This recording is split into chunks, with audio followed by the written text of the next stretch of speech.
Wonderful afternoon, Club President, fellow Toastmasters, and guests. Let's start by imagining this situation. You come to a shopping mall and you see that the mall is full of people. In every shop, you see that people are queuing to buy things. How do you feel? Perhaps not that good. Now, let's say what happens if, let's say, you are the owner of that shopping mall.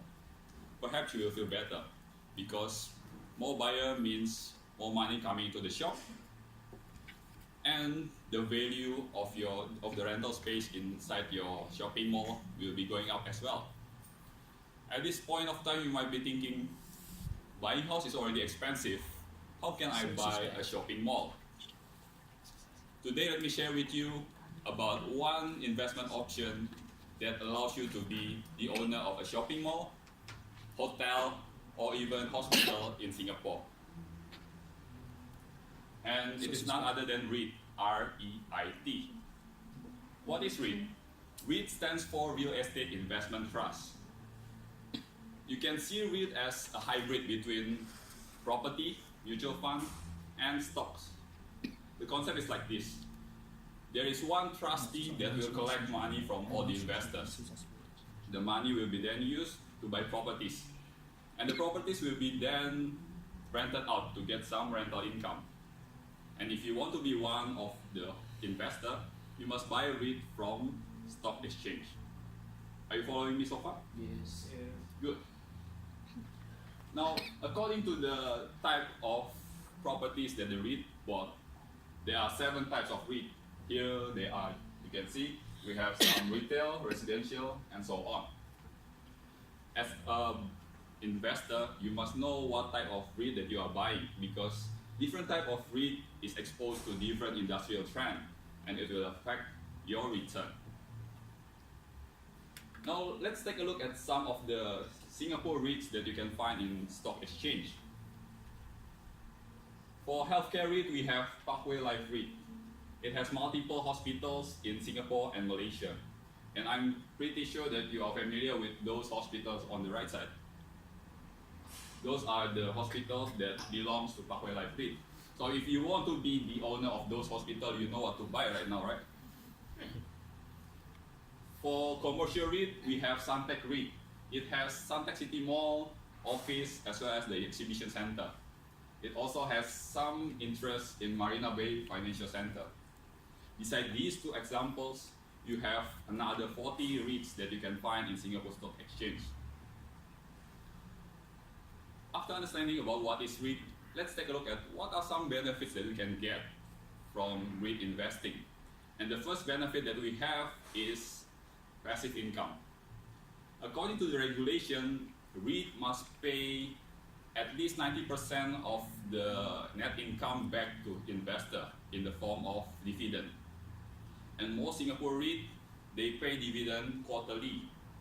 So this dividend payment can be a sort of passive income for all the investors. And the amount is actually not bad, which brings us to the second benefit, which is high yield. Right now, the average dividend yield that you can get from Singapore REIT is around 6.4%. As you can see in this chart, actually it is way higher than other different assets that you can find in Singapore, and definitely much higher than what you get from your regular saving account. I can't even see the rectangle here. So yes, that's the second benefit that you can get. The third benefit is about affordability. Do you know how much money that you need to have if, let's say, you want to buy Mount Elizabeth Hospital in Orchard Road? Any guess? $500 million.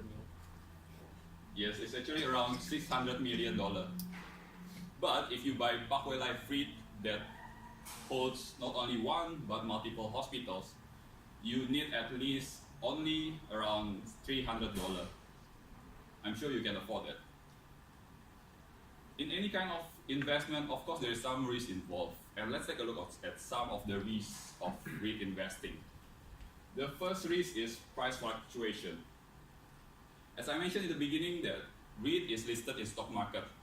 So the price of REIT can go up and down every single day. And the second risk that we have is interest rate. Same like how we buy house. We normally borrow money from the bank. Unless you are very rich, so you can just pay 100% in cash. So the same thing happens for REIT. When they are buying multiple properties, normally they will use that instrument. So the amount of interest rate, the bank interest rate, will definitely affect how much money that the REIT will pay back you as a dividend. The trick is try to find a REIT that doesn't carry too much debt. In conclusion, today we have learned about REIT as an alternative investment option for you. I have shared with you what is REIT, some examples of REIT that you can find in Stock Exchange of Singapore.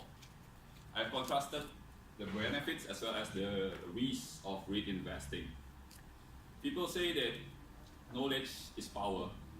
So hopefully this knowledge can empower you in making better decisions for investing your money. That's all from me. Back to you, Toastmaster of the Day. Thank you, Richard.